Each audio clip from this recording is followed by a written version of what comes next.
ሰላም ጤና ይስጥልን የቻናላችን ቤተሰቦች እንዴት ቆያችሁ? የዕለቱን ሀገራዊና ዓለም አቀፋዊ ሰበር መረጃዎችን ነው።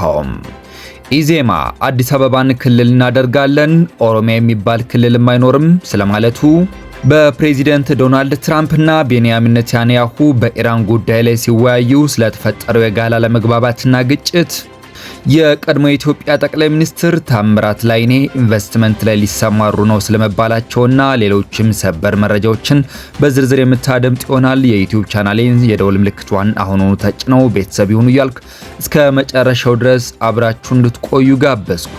በቀዳሚነት አዲስ አበባን ክልል እናደርጋለን ሲል ኢዜማ አስታወቀ። ኢዜማ ቀጣዩን ሀገራዊ ምርጫ የሚያሸንፍ ከሆነ አዲስ አበባን ክልል ሊያደርግ እንደሚችል በተወካዩ በኩል አስታውቋል። የኢዜሞ ተወካይ አቶ ግርማ ሰይፉ ከፋና ሚዲያ ጋር ቆይታ ባደረጉበት ወቅት ኢዜማ ቀጣይ መንግስት ቢሆን የሀገሪቱን የክልል አወቃቀር በምን መልኩ ያዋቅራል የሚል ጥያቄ ቀርቦላቸዋል። ለዚህም ምላሽ ሲሰጡ አዲስ አበባን በማንሳት ከተማዋን ከአቅራቢያዋ ከሚገኙ ከተሞች ጋር በማጣመር ክልል እናደርጋለን ብለዋል።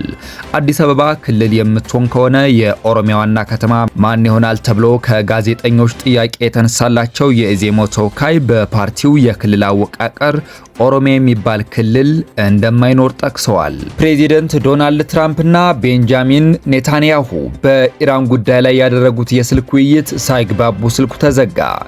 ትራምፕ እና ኔታንያሁ የኢራን ጉዳይን በተመለከተ ማክሰኞ ዕለት ከፍተኛ ውጥረት የነበረበት እንዲሁም የእስራኤሉን ጠቅላይ ሚኒስትር እጅግ ያበሳጨ የስልክ ንግግር ማድረጋቸውን የአሜሪካዊ ዜና ምንጭ አክሲዮስ ዘገበ። እንደ አክሲዮስ ዘገባ ከኢራን ጋር ስምምነት ላይ ለመድረስ እየተከናወኑ ስላሉ አዲስ ጥረቶች የተነሳበት የሁለቱ መሪዎች ንግግር ረጅምና አስቸጋሪ ነበር። አሜሪካና ኢራን ጦርነቱን በመደበኛነት ለማቆምና በ30 ቀናት ውስጥ ድርድር እንዲካሄድ የሚያስችል የፍላጎት መግለጫ በአሸማጋዮች በኩል እየተዘጋጀ መሆኑን ትራምፕ ለእስራኤሉ መሪ ተናግረዋልም ተብሏል። መከላከያ ቅዠት ሲል የጠራውን የጽምዶ እንቅስቃሴ ወደ መሬት ለማውረድ የሚሞክሩ አካላት እንደ ሰንበሳት እንደሚቀልጡ አስጠነቀቀ። የኢትዮጵያ መከላከያ ሰራዊት ጽምዶ በሚባለው እንቅስቃሴ ዙሪያ የሚደረጉ ጥረቶችን ቅዠት ሲል የጠራቸው ሲሆን ይህንን ሐሳብ ወደ መሬት እናወርዳለን ብለው ስንዝር ታከል እንቅስቃሴ በሚያደርጉ አካላት ላይ የሚወሰደውን ጠንካራ እርምጃ ለሀገር ውስጥ ዲፕሎማቲክ ማህበረሰብ አስቀድሞ ማሳወቁን ገልጿል። የመከላከያ ውጭ ግንኙነትና ወታደራዊ ትብብር ዳይሬክተር ሜጀር ጀነራል ተሾመ ገመቹ አርብ ዕለት በብሔራዊ ቴሌቪዥን በሰጡት አጭር ቃለ መጠይቅ ላይ ይህንን ቅዠት ለመተግበር የሚሞክሩ ኃይሎችን ክፉኛ አስጠንቅቀዋል። ቀድሞ የሚታወቅ እንደነበር የገለጹትን እንቅስቃሴ ይህችን የጽምዶ ሐሳብ በተመለከተ ይህችን ቅዠት ወደ መሬት እናወርዳታለን ብለው ስንዝር ታክል እንቅስቃሴ ቢያደርጉ የኢትዮጵያ ሉዓላዊነት ለማስጠበቅ ስራ እንደሚሰራ አካል ሰም በእሳት እንደሚቀልጡ ይቀልጣሉ ብለን የምናስበው የምናምነው ብለዋል ሜጀር ጀነራል ተሾመ ገመቹ። ዳይሬክተሩ ጨምረው እንዳብራሩት ሰራዊቱ ነገ ሊፈጠር ለሚችለው ሁኔታ ተቀማጭነታቸውን በኢትዮጵያ ካደረጉ ወታደራዊ የአታሼ ማህበረሰብ አባላት ጋር ሰፊ የግንዛቤም ስራ አከናውነናል ብለዋል። ይህ ማስገንዘቢያ ያስፈለገበት ዋና ምክንያት ቀዳሚ መረጃ ለመስጠትም ታስቦ እንደሆነ ተናግረዋል። በዚህ በግብጽ የሚመራ እንቅስቃሴ ላይ አስፈላጊ ሲሆን እርምጃ ለመውሰድ የማንንም ፈቃድ እንደማይጠየቅ ቅድሚያ ስራ መሰራቱ ተመልክቷል።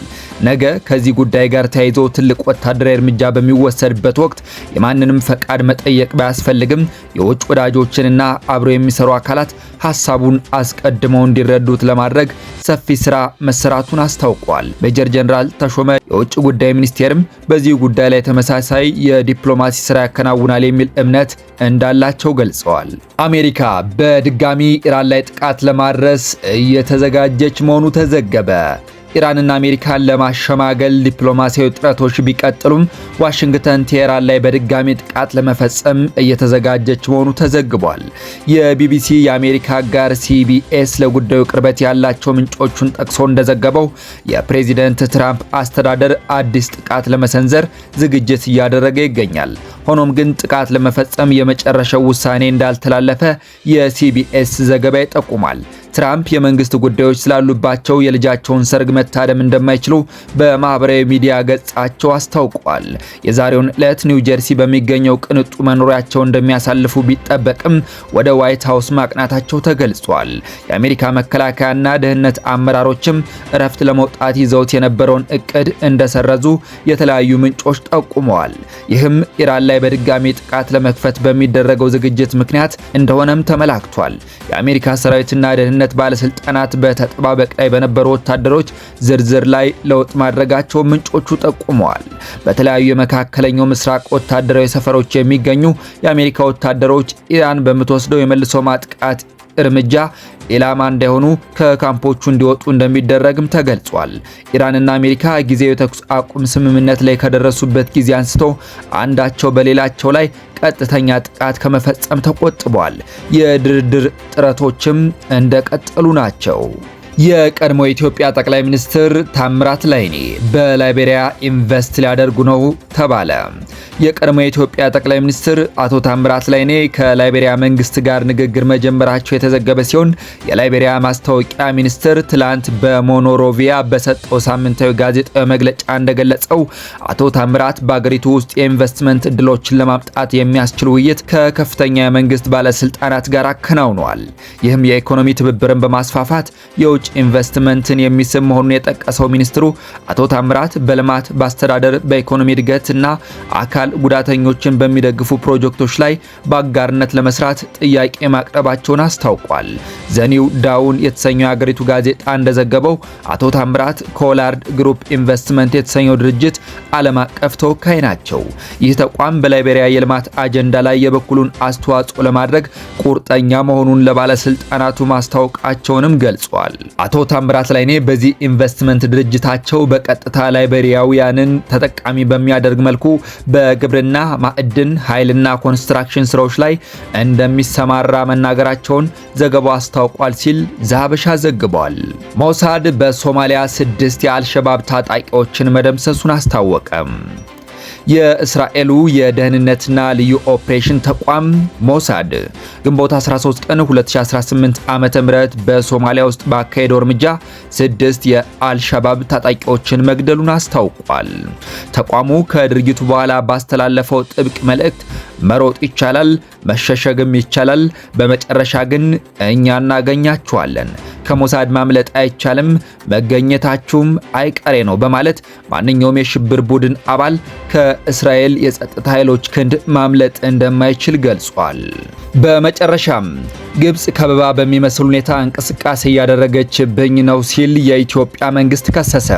ግብጽ በቀጠናው ከበባ በሚመስል መልክ የተለያዩ እንቅስቃሴዎች እያደረገች መሆኑን የኢትዮጵያ ውጭ ጉዳይ ሚኒስቴር ገልጿል።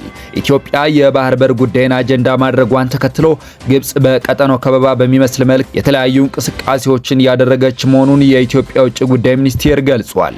የውጭ ጉዳይ ሚኒስቴር ቃል አቀባይ አምባሳደር ነቢያት ጌታቸው በሁለትዮሽና ባለብዙ ወገን የዲፕሎማሲ መድረክ የተከናወኑ አበይት ክንውኖችን በማስመልከት ለመገናኛ ብዙሃን ሳምንታዊ መግለጫ ሰጥተዋል። በዚህ ወቅት ከጋዜጠኞች በተለይም የኢትዮጵያ የባህር በር አጀንዳና ግብጽ በቀጠናው እያደረገች ስላለው እንቅስቃሴን በተመለከተ ለቀረበላቸው ጥያቄ ምላሽና ማብራሪያ ሰጥተዋል። ቃል አቀባይ አምባሳደር ነቢያት ጌታቸው በሰጡት ምላሽም ግብጽ በቀጠናው ላይ በምታደርገው እንቅስቃሴ ከበባ በሚመስል መልኩ ውጥረት፣ ትንኮሳ የሚመስሉ ነገሮች በተደጋጋሚ እየታዩ ነው ብለዋል። ቃል አቀባዩ ይህንኑ የግብጽ እንቅስቃሴ አዲስ ነገር አይደለም፣ ለረጅም ጊዜ ሲከተሉት የቆዩና የሞከሩት ስልት ነው ብለውታል። ኢትዮጵያ የባህር በር አጀንዳዋ ምን ያህል አስፈላጊ እንደሆነም አንዱ ማሳያ ይሄ ነው በማለት ተናግረዋል። የተወደዳችሁ አድማጮች ለዕለቱ ያስኳቸው ሀገራዊና ዓለም አቀፋዊ ሰበር መረጃዎችን በዚሁ አጠናቀቅኩ። የዩቲዩብ ቻናሌን ሰብስክራይብ በማድረግ ቤተሰብ ይሁኑ እያልኩ ሰላም እንድትቆዩ ተመኘው።